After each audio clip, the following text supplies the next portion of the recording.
Hey, how's it going? It's Jordan here, and I'm sure there's a lot of buzz out there about interest rates and how low they are today at historical lows.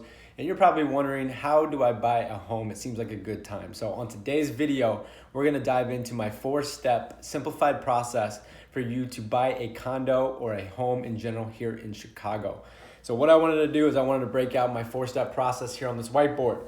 So to kind of break down how this will flow is you will decide to buy, or at least you're gonna inquire about buying. It might be the right time, it might not. But let's just say that we're moving forward and we're gonna meet together in person, or we're gonna find a time to hop on a Zoom call. And we're gonna go through these 4 major steps of the buying process to try to make this as simple and to really provide as much clarity as possible so that you can embark on this home buying process. So the very first thing, obviously, is we want to define our wish list. So defining our wish list, we are going to basically sit down. I'm going to ask you a series of questions. What's your current situation? Where are you today? Ultimately, where are you looking to go? Understand a little bit more about your budget, whether you've been pre-approved or not. If you have not yet been pre-approved, that will always be the first thing that I recommend you go and do, just so that you know exactly where you're at from a financial perspective. Excuse me. So after that, we're also going to talk about, how much space do you need? What are your locations or neighborhoods of preference? Sometimes you'll know this, sometimes you won't, but that's my job, is to ask a lot of questions to really get an idea of what the perfect home or condo would be for you. So we're going to basically just write all that out. We're going to compare that. I might bring up some different questions or scenarios that you might not have heard about, which might then spur some other questions. But this is kind of the basic part of just understanding what you're looking for so that we can tailor your search accordingly. So then the next part of the process is the showing process. Then we're going to lead into the offer process and then contract to close. So the next step number 2, is the showing process. So this just sounds pretty simple, right? But we just want to get on the same page and we want to set expectations. In today's market, there's a lot of demand, right? There's very low interest rates, so there's a lot of buyers in the market. So we want to make sure that when we are getting out together and actually looking at properties and being in a position where you might find one that you want to move quickly on and make an offer, we just want to make sure that we're doing this in an organized and seamless fashion. So really, some of the things that we're going to talk about at this stage is, what does your calendar look like? Are you able to see properties at night? Are you able to just only look on the weekends? Are you full flexibility across the board? And then we're going to sync up calendars. So what does mine look like? What is yours? And make sure that we are working towards gathering a list of, let's call it 4 or 5 properties, so that we can go and start touring these in person together. So from the time we define that wish list, I'm going to get you set up on an MLS search. The multiple listing service is AKA the MLS. And we're going to make sure that you're getting emails of properties sent to you daily. And this is going to be anything in the beginning, it's a comprehensive list. And then anything after that is just going to be stuff that is new to the market or that has price adjustments. But then once we identify, like I said, about 4 or 5 of these that you think could potentially work for you based on your criteria and your wish list, we're going to get a time on the books to go see these together.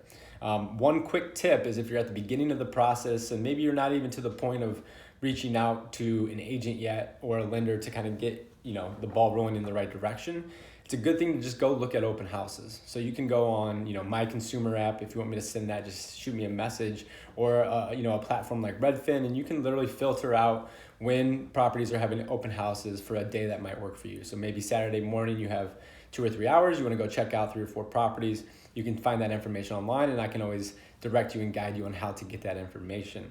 But then we're going to just go out, and the showings are typically, I like to stagger them about 4 showings every 2 hours. So every 30 minutes on the 30 minutes, we're going to have a showing.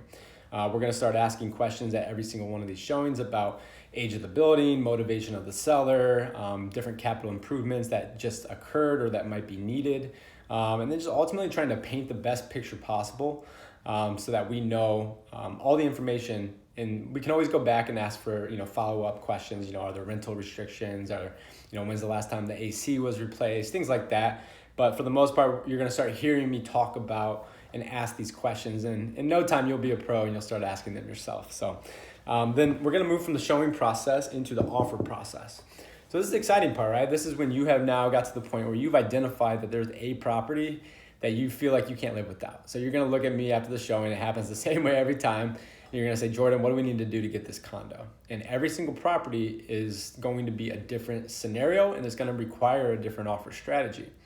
So there's a few things I'm gonna do here, and in a later video, I'm gonna dive in depth for each one of these steps. But basically what I'm gonna do is I'm gonna run a comp analysis or a comparable market analysis for this subject property to understand what else is on the market that's similar, what's under contract that's similar, and then ultimately the most important part is what has closed in the last 12 months that is similar to this subject unit.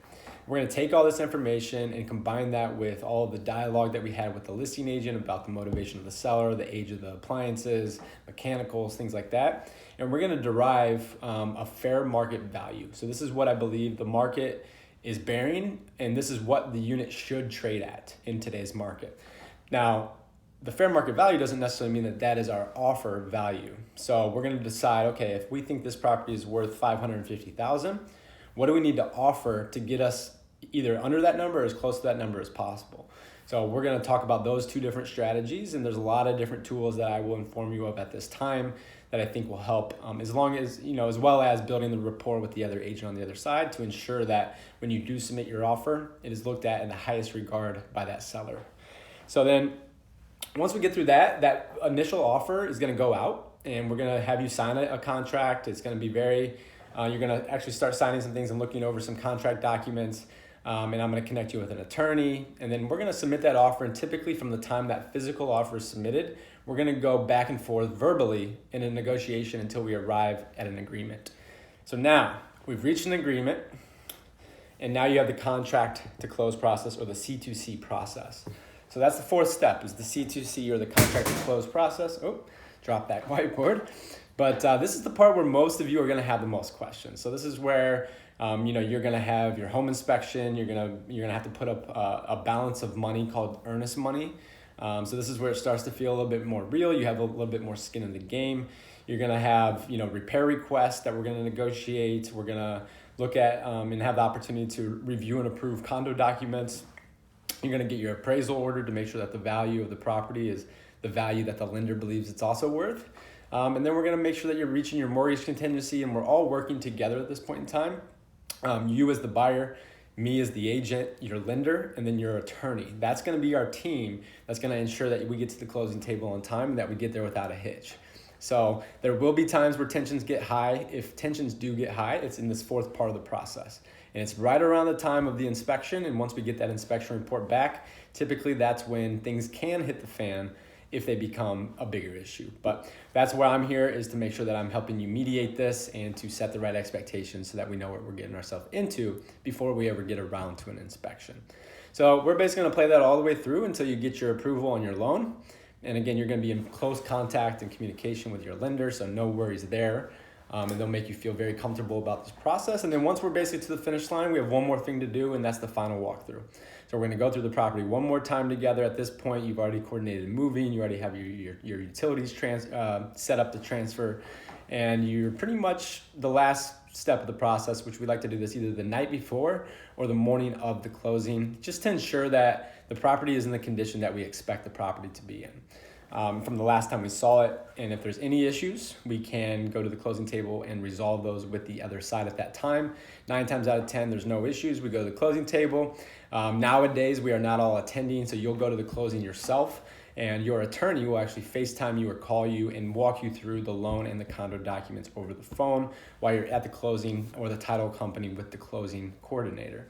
From there, you're gonna get your keys once the loan funds and the money transfers. And from that point forward, you basically have ownership, and you can access that condo the day that you close on the property. So that's my 4-part simplified process. There's a lot more that happens within these different stages. I just kind of did very high level right now. I'm trying to keep this video under 10 minutes.